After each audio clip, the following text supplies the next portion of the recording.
Hora de conversar com Carlos Andreasa. Hoje o assunto do Andreasa é a última pesquisa eleitoral divulgada no Rio de Janeiro. Em São Paulo, a gente viu o derretimento da campanha de Russomano, que é o candidato apoiado pelo presidente Jair Bolsonaro. Ele perdeu a primeira posição, embora ainda esteja empatado tecnicamente, mas ele perdeu, Andreasa, em questão de 2 semanas, 1 em cada 3 eleitores. Não é pouca coisa quando você tem um apoio de peso que vem lá do Palácio do Planalto. E aí no Rio de Janeiro? Bom dia. Fala, Megali. Alô, pessoal. Bom dia. Pois é, em São Paulo, a última pesquisa, essa que você fez referência, Datafolha, mostra um movimento. Tem movimento. Tem movimentos para muito além das margens de erro. No caso da pesquisa do Rio, margem de erro de 3%, o cenário é de espantosa estagnação. As pessoas não percebem a existência da campanha, isso se reflete claramente. Não percebem a existência da campanha, simplificando por 2 motivos. Primeiro, porque não estão nem aí, porque estão de saco cheio mesmo. E isso, segundo a explicação, porque temos uma pandemia entre nós, a campanha fica mais disfarçada. A pesquisa anterior é de 8 de outubro. Essa de que tratamos aqui foi feita nos dias 20 e 21 de outubro, com 1.008 eleitores para registrar aqui do Rio de Janeiro. Estagnação total, como eu disse. Veja que Eduardo Paes, que lidera as pesquisas, todas as pesquisas, continua na casa dos 30%, considerada a margem de erro. Ele tinha 30% no dia 8 de outubro, tem 28% agora. É a chamada oscilação negativa dentro da margem de erro. Marcelo Crivella, atual prefeito, tinha 14%, agora aparece com 13%. No caso do Crivella, a estagnação é especialmente preocupante, porque ele é o prefeito da cidade, né? É como o Bruno Covas aí. Bruno Covas parece se valer, ser beneficiado pelo peso da cadeira, pelo poder da caneta. Crivella até agora não conseguiu se beneficiar da condição de prefeito, da detenção da máquina, e mesmo da campanha eleitoral explícita que tem feito, ilegal, na linha amarela, depois de expulsar o concessionário, mas essa é outra história.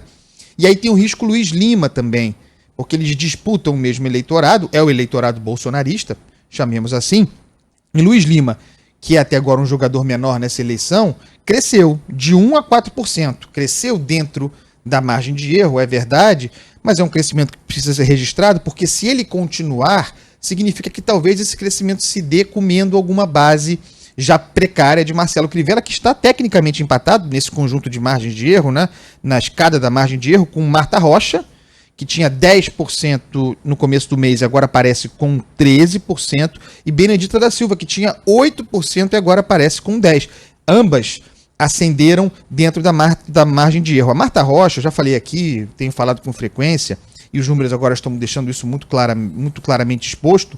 A Marta Rocha é a maior, talvez a única ameaça na fotografia atual para Eduardo Paes. Entre as candidaturas competitivas, ela está empatada com o Marcelo Crivella no segundo lugar.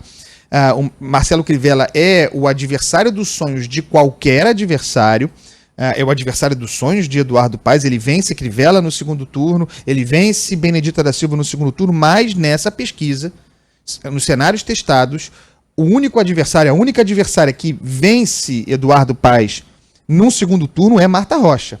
Essa é a grande preocupação do líder das pesquisas. No segundo turno ela aparece com 45% e Paes com 41%. É um empate técnico, de novo, dentro da margem de erro. Mas muita atenção à ascensão de Marta Rocha, candidata do PDT, nessa disputa do Rio de Janeiro.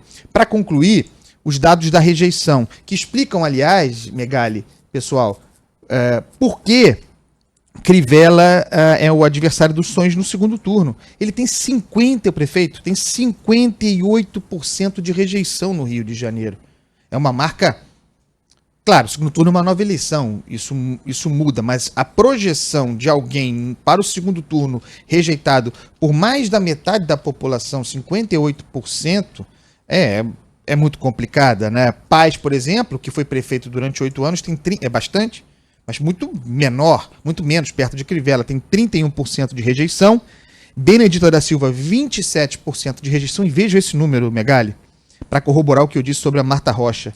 Ela é muito conhecida, tem mais de 80% de índice de conhecimento e tem rejeição de apenas 7% do eleitorado. Baixíssimo, Andreasa. É muito baixo. Muito baixo. As menores rejeições aqui em São Paulo, a gente estava vendo hoje na pesquisa de hoje também, ficou na casa dos 20%. Isso.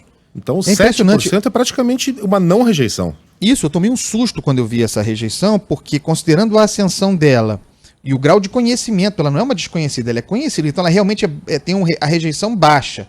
Né? Ela nunca foi gestora, nunca governou a cidade, embora tenha sido chefe de polícia civil no governo Sérgio Cabral, tem os seus telhados de vidro.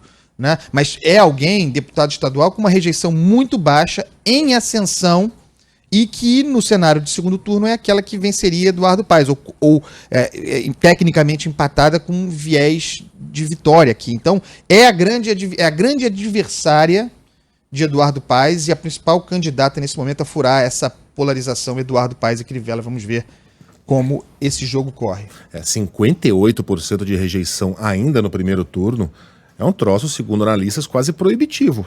Muito difícil. Ninguém se elege com uma rejeição tão alta. Bom, vamos então ao quadro musical.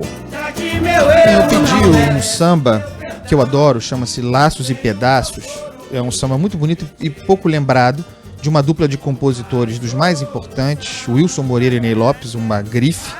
Um beijo pro Ney Lopes, meu autor, e para o Wilson Moreira, que eu conheci onde ele estiver nesse momento. E eu chamei essa música porque é um erro gravíssimo, eu nunca botei Jovelina Pérola Negra. Não podemos esquecer de Jovelina Pérola Negra, essa voz. Então, Laços e Pedaços na voz da saudosa Jovelina. Tchau, pessoal. Pois assim tu me condenas a morte por amor, que mais além. Tenta afogar minhas penas nas águas serenas da